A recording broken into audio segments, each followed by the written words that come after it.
You ask Tiger to solve. This deals with linear equations with one unknown. The final result is z equals 5. Let's solve it step by step. Swap sides.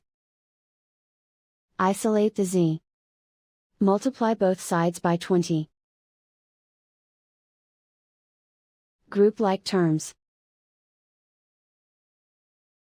Multiply the coefficients.